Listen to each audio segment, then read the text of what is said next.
Hey, welcome to the Autopsy of Unwise Choices, a journey we're going to take into the crossroads of life and the consequences that follows. I'm your host, P.D. Word, bringing you nearly 2 decades of experience from the deaf industry. Each episode, we will dissect the real-life stories and peel back the layers of decisions that have been leading our youth to unfortunate ends. Our mission, to illuminate the path of wiser choices for our youth. So let's embark on this journey together, because every choice tells a story. Are you ready to listen?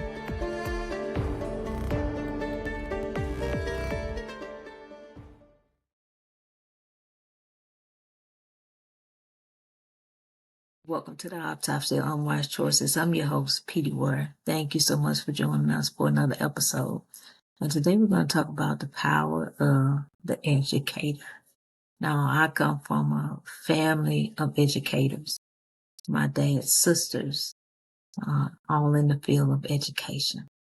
And so education holds a place very dear, not only to my heart, but to my family. Because what you put up here, nobody can take away from you. And one of the great things that I love about education is having had great teachers.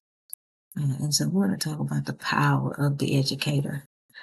One of my teachers in particular, and I had a few, but Mr. Frick was my modern history teacher. And in his class, I learned a lot about what happened in Auschwitz. Very, very heartbreaking, profound things that happened that were beyond comprehension. And so I got a chance, my spring break during my junior year in college, to go to Poland. And we were able to go to Auschwitz. And when I tell you that just walking through the gate, it's could feel. It was just a feeling, and then being able to recall all the things that we learned in class. It was, it was even more devastating, like being able to see the in person, like what was behind, like that experience. But I'm grateful for having teachers that educated us on so many different things. And teachers are powerful in that they can shape a young life more than they know. And so I'm grateful. I'm always mindful of how much work and time and effort I've seen my aunts put into their craft of teaching.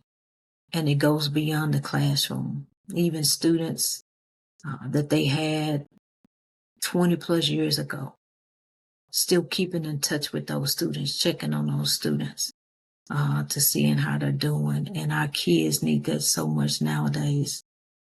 Even the babies that are doing fantastic things, because as they pour out, they need to be poured into in so many different ways.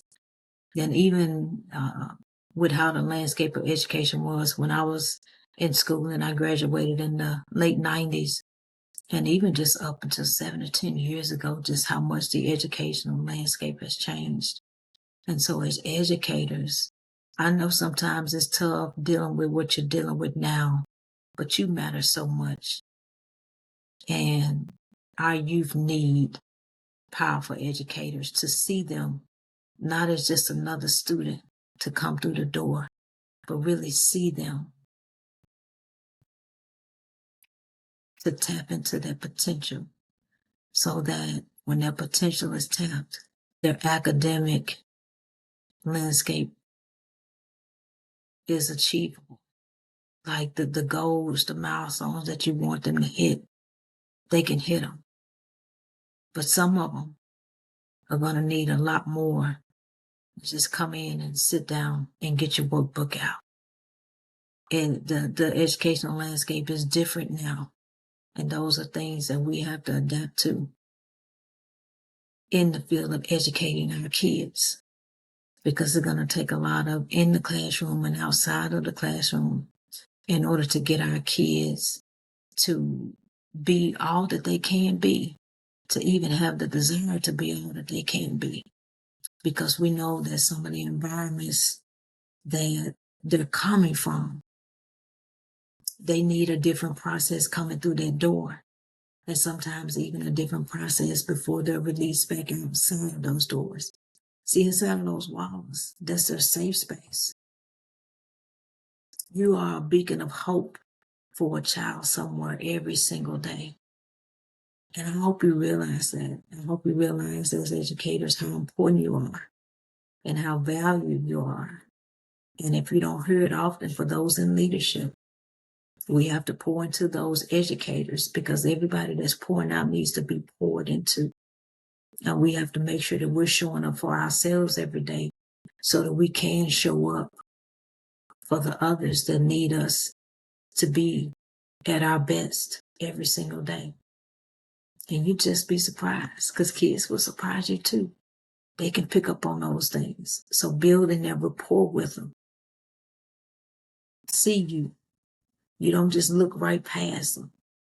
You look them in the eye. They're looking at you.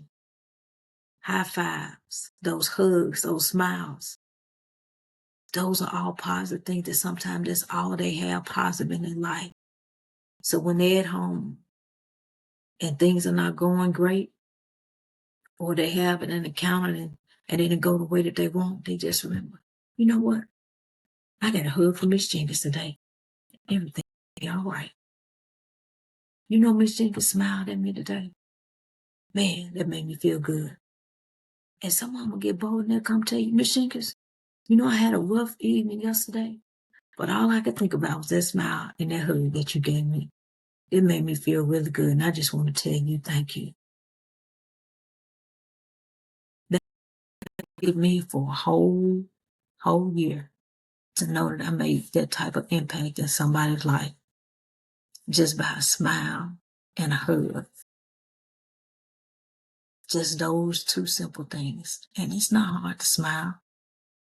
It's not tough to give a hug, a high five, a hey, I see you. I like those shoes that you got on. Hey, I like how you got your hair. Just small compliments go a long way when you're pouring into the kids. And hopefully some of our kids that are maybe feeling down, they feeling blue, that when they see you, they see your disposition. Like, you know what? Mr. Johnson, man, I heard he be going through, but you can't tell. And then they coming up, hey, Mr. Johnson, I tell you, I hope you have a good day today. As kids, y'all don't know the power that y'all have as well to uplift your educators. And just imagine if we're pouring more good in than it is negativity out there. Just imagine how much stronger that bond is. Kids excited to come to school. And when they're excited to come to school, because that educator, one, they got a positive attitude. They got a pleasant disposition. They're creating an environment that's going to be conducive to learning. I know as rough as I may have it outside of school, I'm getting something in that classroom that's going to help me change my reality. And as educators, let's be proud. Let's be honored to create that environment for them to come into, for us to harness that power of positivity to create avenues that want to lead our kids somewhere other than jail cells, hospitals, graves. There's power in your voice. There's power in your hands. There's power in your head. Different in the times that we're in, but we cannot be afraid to change. For anybody that's in the realm of educating our kids, traditional old school methods may not work for our kids. And we have to remember that in order for us to grow, we got to change. We may not be able to go with method ABC. We on A squared, B squared, C squared with the children that we have today, with the times that they are in today, with what they are up against. We need new methods, new practices. That's not saying we can't sprinkle in some of the old. But if something is not working, don't be afraid to go back to the drawing board because you don't want to start over. They don't want to start over. That's the end of that kid's existence. Because if we don't show up, if you don't show up, and if they don't show up, then what happens? So the power of the educator is so important because our kids are depending on us. They're depending on us for us to tell them that, hey, yeah, I know the road that you're walking is not a lot of people on, but that's okay. Don't look back. Keep going. Your destination is ahead of you. They're not supposed to be on that particular road with you. I've got to get them to their road. Just a power that you have as an educator. Feel the power that you have as an educator to pour life into kids. They're a clean vessel that's pouring into them. Don't take that lightly. And it may seem overwhelming sometimes. That's why community is so important. You need community. Don't shun somebody else's method. If they working, hey, Miss Day, what you doing over there in your class? I see they coming there and it's quiet and they working heads down, pencils move. What you doing? Well, I'm doing this. And we can meet after school. Sometimes it's going to take a little sacrifice outside. But for the ones that's getting the results where the kids are opening up and they sharing some of their deepest, darkest pains and secrets, they finally got somebody to trust. Is it not worth an extra hour here, an extra hour there? Is it not worth an extra smile, an extra hug? Is it not worth taking the time, maybe starting a lesson 5 minutes late so that we can make sure that everybody is focused, that they're calm, they're in a place where they can actually exhale and relax and then be prepared to do some work, that you checking to make sure, hey, you need anything? Okay. Having that in place so they feel comfortable. If everything ain't okay, Miss Davis, I don't really feel good today. What's wrong with you? Well, okay. Can we make it through it? Then we'll be able to. You think they're gonna say no? I guess, ma'am. And then you tell that second class, I'm gonna need about 10 minutes, so y'all come in, do what you need to do, sit down. And then you're able that 10 minutes of time that you're gonna give them to address their need. You think they're not gonna remember that when they have more tough times? That ain't gonna get them back. And like they got somebody that they can confide in. They ain't gotta keep that bottled up inside and it just spills out in a negative way. And it messes up everything. It just creates a negative ripple effect in our life. They need educators. Every part of the educational system, whatever role you play. I know when I was in school, everybody mattered to me. The janitor to the cafeteria worker. Everybody deserves a smile, a greeting. Good morning. How you doing?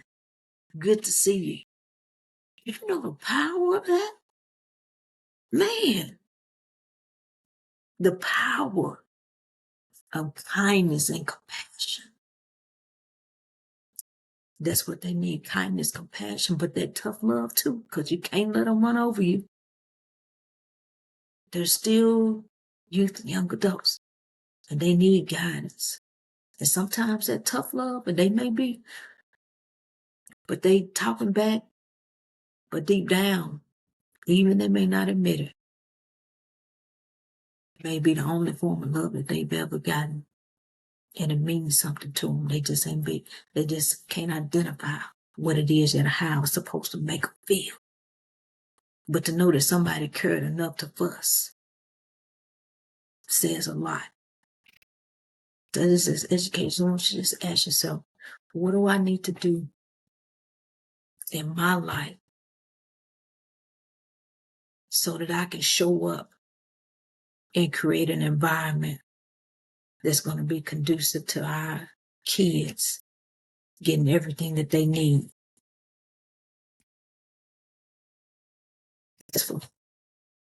in the classroom and outside of the classroom. So educators, never doubt your power, but use that power for good. And like I always say, if there's a young person in your life, if it's your kids, your neighbors, your nieces, your nephews, anybody that you come in contact with that cross your mind,